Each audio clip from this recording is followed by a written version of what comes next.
Dear students अस्सलाम वालेकुम। आज हम एक छोटी सी एग्जांपल से समझने की कोशिश करेंगे कि किस तरह एनर्जी अपनी फॉर्म्स चेंज करती है लेकिन टोटल एनर्जी जो है वो कंजर्व रहती है। इससे पहले हम देखते हैं कि पोटेंशियल एनर्जी क्या होती है और काइनेटिक एनर्जी क्या होती है। देखिए, एनर्जी के बेसिकली टू काइंड्स हैं, दो टाइप्स हैं इसकी, पोटेंशियल एनर्जी और काइनेटिक एनर्जी। पोटेंशियल एनर्जी किसी ऑब्जेक्ट के अंदर उसकी पोजीशन की वजह से जो एनर्जी होती है उसे कहते हैं, और kinetic energy possessed by a body due to its motion. जो मोशन की वजह से किसी ऑब्जेक्ट के अंदर एनर्जी होती है उसे हम कहते हैं काइनेटिक एनर्जी। यानी कि अगर कोई ऑब्जेक्ट मूव कर रहा है तो उसके अंदर काइनेटिक एनर्जी है, और अगर उसकी पोजीशन चेंज हो रही है यानी कि वो हाइट गेन कर रहा है तो उसके अंदर पोटेंशियल एनर्जी होगी। तो एग्जांपल को देखते हैं।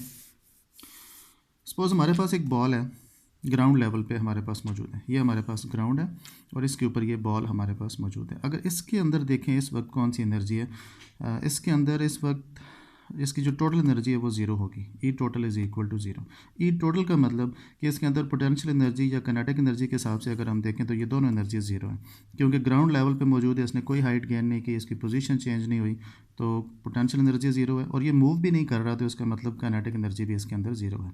अब अगर हम यहाँ पे इसके ऊपर कोई फोर्स लगाएं और इसे अपवर्ड थ्रो कर दें तो इसका जर्नी अगर हम देखें तो इसने अब ग्राउंड लेवल से ऊपर ऊपर जो जो ये अपवर्ड मूव करेगा तो इसकी हाइट चेंज होगी। हाइट चेंज होगी तो इसके अंदर पोटेंशियल एनर्जी आएगी, मतलब इसकी पोजीशन चेंज हो रही है तो पोटेंशियल एनर्जी इसके अंदर आ रही है। और क्योंकि ये मूव भी कर रहा है तो जो जो ये मूव करता रहेगा तो इसके अंदर काइनेटिक एनर्जी भी मौजूद होगी।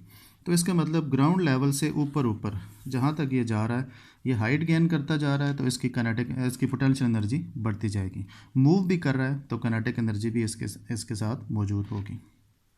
पोटेंशियल के साथ साथ काइनेटिक भी इसके अंदर मौजूद होगी। लेकिन देखें, ये अगेंस्ट द ग्रेविटी मूव कर रहा है, यानी कि इसके ऊपर एक फोर्स ऑफ ग्रेविटी एक्ट कर रही है जो इसे डाउनवर्ड पुल कर रही है। आपने इसके ऊपर फोर्स लगा के ऊपर की तरफ फेंका, लेकिन फोर्स ऑफ ग्रेविटी डाउनवर्ड इसके ऊपर एक्ट कर रही है, तो इसका मतलब इसकी वो स्पीड को स्लो करती जा रही है। तो जब ये इस पॉइंट पे पहुंचता है मैक्सिमम हाइट पे, तो यहाँ पे ये दोनों फोर्सेस एक दूसरे को बैलेंस करती हैं और आपकी लगाई हुई फोर्स इसके ऊपर ज़ीरो हो जाती है उसके बाद, क्योंकि आपने एक दफ़ा उसके ऊपर फोर्स लगाई और फिर उसे छोड़ दिया, उसके बाद कंटिन्यूस आपकी फोर्स उसके ऊपर नहीं लग रही, लेकिन फोर्स ऑफ ग्रेविटी कंटिन्यूसली उसके ऊपर एक्ट कर रही है। तो जब जहाँ पे ये दोनों बैलेंस होती हैं वहाँ जाके ये ऑब्जेक्ट थोड़ी देर के लिए रुकता है, for the fraction of a second ये रुकता है, लेकिन हमारी आई उसे डिटेक्ट नहीं कर सकती कि वो रुका है या नहीं रुका, क्योंकि वो बहुत थोड़ा टाइम होता है। तो बहरहाल जब ये मैक्सिमम हाइट पे पहुंचता है तो वहाँ पे पहुंच के इसकी पोटेंशियल एनर्जी मैक्सिमम हो जाती है, और क्योंकि ये रुक जाता है तो काइनेटिक एनर्जी ज़ीरो हो जाती है, क्योंकि मोशन इसके अंदर नहीं रहती। तो यहाँ से ग्राउंड लेवल से इस पॉइंट तक पहुँचने में इसके अंदर दोनों एनर्जीज़ मौजूद होती हैं, काइनेटिक एनर्जी भी और पोटेंशियल एनर्जी भी। सिर्फ मैक्सिमम हाइट पे पहुँच के इसके अंदर पोटेंशियल एनर्जी रह जाती है और काइनेटिक ज़ीरो हो जाती है।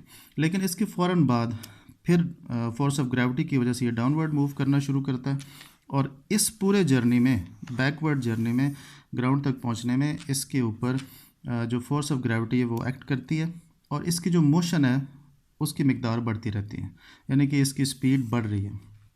अगर स्पीड बढ़ रही है तो इसका मतलब अमाउंट ऑफ काइनेटिक एनर्जी जो है वो भी इसके अंदर बढ़ जाती है। तो ये पूरे इस बैकवर्ड जर्नी के दौरान भी इसके अंदर दोनों एनर्जीज़ मौजूद होंगी, काइनेटिक भी होगी, पोटेंशियल भी होगी। हाइट तो क्योंकि ये लूज़ कर रही है तो पोटेंशियल एनर्जी कंटिन्यूसली कम होती जाती है, लेकिन जब तक ये ग्राउंड से स्ट्राइक नहीं करता दोबारा इसके अंदर पोटेंशियल एनर्जी रहेगी, और मूव कर रहा है तो काइनेटिक भी रहेगी। जब ये अपवर्ड मूव करता है तो इसके अंदर पोटेंशियल एनर्जी बढ़ती है, जब ये डाउनवर्ड मूव करता है तो स्पीड बढ़ रही है तो काइनेटिक एनर्जी बढ़ती जाती है।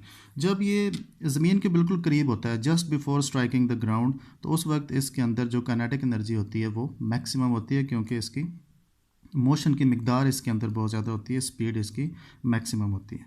और जब ये ग्राउंड से स्ट्राइक करता है तो रुक जाता है, तो यहाँ पे आके अब इसने सारी की सारी हाइट लूज़ कर दी। हाइट लूज़ की तो पोटेंशियल एनर्जी ज़ीरो होगी, रुक गया तो मोशन की मिकदार ज़ीरो होगी, तो काइनेटिक एनर्जी भी ज़ीरो होगी। तो अब हमने देखा कि इस पूरे जर्नी के दौरान अपवर्ड फोर्स लगी, मैक्सिमम हाइट गेन की और दोबारा ग्राउंड को स्ट्राइक किया, तो एनर्जी की जो बेसिक टू काइंड्स हैं, काइनेटिक और पोटेंशियल, ये दोनों इंटरचेंज हो रही हैं। कभी इसकी अंदर जो है काइनेटिक एनर्जी आ गई, कभी पोटेंशियल आ गई, अपनी फॉर्म्स चेंज कर रही है energy, kinetic to potential, potential to kinetic. लेकिन ओवरऑल अगर जब स्टार्टिंग पॉइंट से एंड पॉइंट तक देखें तो टोटल एनर्जी इसकी ज़ीरो होगी।